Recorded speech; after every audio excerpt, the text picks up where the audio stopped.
Okay, I'm here with Rob Fraser, Chief Technology Officer for Microsoft UK Cloud Division. Yep. Rob, you kicked off the Evolve conference today, and what were you talking about?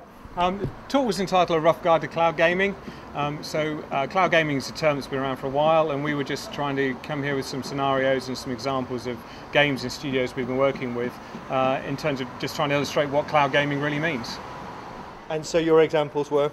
Well, we can start off with, there's different levels of scale. So we start at one end, we have a small studio called Gateway Interactive, done a great title called Spectra, like an 8-bit racing game, where you can play the game on a phone, press pause, and via the cloud immediately sync it to the tablet or Xbox One and pick up the game where you left off.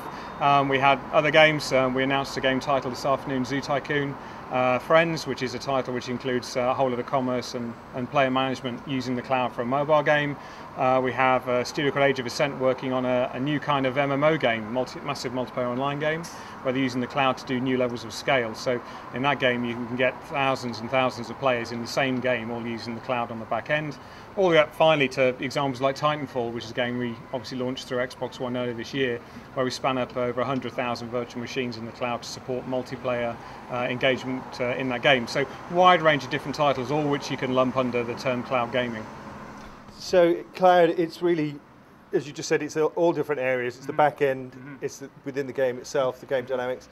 Now we were talking about how it allows scalability of operations and how small companies can very quickly scale up. You had a really good example. Yeah, so it's interesting. The interesting thing about cloud is we have this expression, it democratizes access to scale and economies of scale. So you can be the smallest little indie you like, and you can spin up the same infrastructure at the same unit sort of cost as the biggest investment bank in the world. I mean, it really gives you access to that kind of scale. So if you take someone like Illyriad doing Age of Ascent, they're able to spin up an infrastructure that's capable of taking 100,000 players in a single game session, 250 odd game servers on the back end, and it costs $75 an hour to run.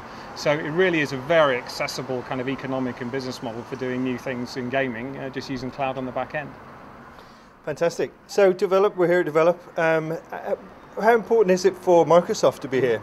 It's really good. So it's interesting. I guess, to be fair, Microsoft hadn't really been engaging much with the indie community in the UK for a while. So we started coming down to Develop a couple of years ago. Last year we came down not just with Microsoft UK team, but also with some guys from studios. And this year we're here with the ID Xbox crew. So the guys from the Xbox division who are doing the worldwide engagement with indie gamers. So really delighted to be here and just be part of what's a very creative community and just see how we can help out and get involved.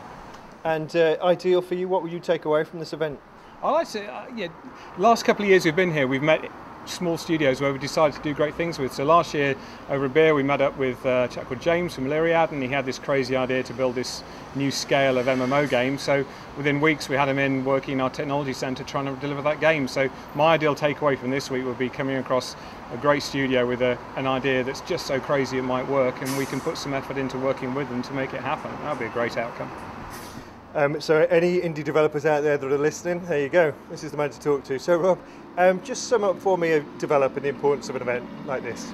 The UK indie gaming community is one of the most vibrant sort of creative communities, and that's acknowledged within Microsoft around the world. And so it's just great to be here with a wide range of colleagues, just being part of the event, contributing ideas, but also listening and seeing who we can work with. It's a great place to be. Fantastic, and you get to stand on a balcony over a busy road. Yeah, just don't push me back. I wouldn't like this to be the last thing that my family ever sees of me.